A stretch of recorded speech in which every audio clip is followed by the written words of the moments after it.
ಭಾಳ ತಮಿಳಿಯಲ್ಲಿ ಸುಮಾರು ಅಲ್ಲಿ ಒಂದು 2 ಕೋಟಿ ರೂಪಾಯಿ ಅನುದಾನ ಎಂ ಬಿ ಪಾಟೀಲ್ ನೀರಾವರಿ ಇಲಾಖೆಯಿಂದ ಕೊಟ್ಟಿದ್ದಾಗಿದೆ. ಅದರ ಜೊತೆಗೆ ಬಿಜಾಪುರದಲ್ಲಿ ಆದರ್ಶ ನಗರ ನಮ್ಮ ಬೈಪಾಸ್ ಹತ್ರ ನಮ್ಮ BLA ಸ್ವಂತ ಜಾಗ ಸುಮಾರು ಒಂದು 5 ಕೋಟಿ ರೂಪಾಯಿ ಜಾಗ 10 ಕೋಟಿ ರೂಪಾಯಿ ಜಾಗನ ದಾನ ಮಾಡಿ ಅದರ ಜೊತೆಗೆ ಸುಮಾರು 2 ಕೋಟಿ ರೂಪಾಯಿ ವೆಚ್ಚದಲ್ಲಿ ಇವತ್ತು ಹಮುಲಾಲ್ ಗುಡಿಯಲ್ಲಿ ನಾವು ಬೈಪಾಸ್ ಇವತ್ತ ಕಟ್ಟಿದ್ದಾಗಿದೆ. ಅದರ ಜೊತೆಗೆ ಬಂಜಾರ ಭವನ್ ಆದರ್ಶ ನಗರದಲ್ಲಿ ಬಂಜಾರ ಭವನ್ ಅದನ್ನು ಕೂಡ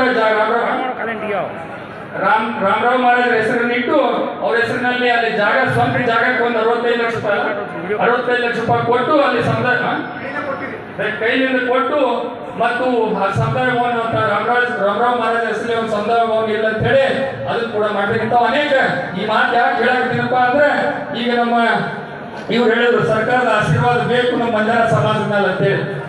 ಕಾಂಗ್ರೆಸ್ ಸರ್ಕಾರದ ಆಶೀರ್ವಾದ ಬಂಜಾರ ಸಮಾಜದ ಮೇಲೆ ಯಾವತ್ತೂ ಐತೆ ಅಂತ ಹೇಳಿ ನಾನು ಹೇಳಿಕ್ಕೆ ಇಚ್ಛೆ ಪಡ್ತೇನೆ.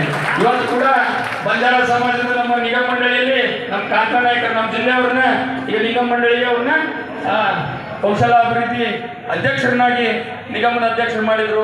ಅದ್ರ ಜೊತೆಗೆ ಅನೇಕ ನಮ್ಮ ಪ್ರಕಾಶ್ ರಾಠೋಡ್ ಅವ್ರನ್ನ MLC ಮಾಡೋದ್ರ ಮೂಲಕ ಈ ಸಮಾಜನ ಯಾವತ್ತೂ ನಾವು ಕೈ ಬಿಟ್ಟಿಲ್ಲ, ನಮ್ಮ ಪಕ್ಷ ಯಾವತ್ತಿಗೂ ಕೈ ಹಿಡಿತದ ಅಂತ ಹೇಳುತ್ತಾ ಈ ಕಾರ್ಯಕ್ರಮಕ್ಕೆ ಕರೆಸಿ ಮಾತಾಡಲಿಕ್ಕೆ ಅವಕಾಶ ಮಾಡಿಕೊಟ್ಟಂತ ಎಲ್ಲ ಇಲ್ಲಿದ್ದಂಥ ವೇದಿಕೆ ಮೇಲೆ ಉಪಸ್ಥಿತರಿದ್ದಂಥ ಎಲ್ಲ ಗುರು ಹಿರಿಯರಿಗೆ ತಮ್ಮೆಲ್ಲರಿಗೆ ವಂದಿಸುತ್ತಾ ನಾನು ಮಾತು ಮುಗಿಸ್ತೇನೆ. ಜೈ ಹಿಂದ್, ಜೈ ಕರ್ನಾಟಕ.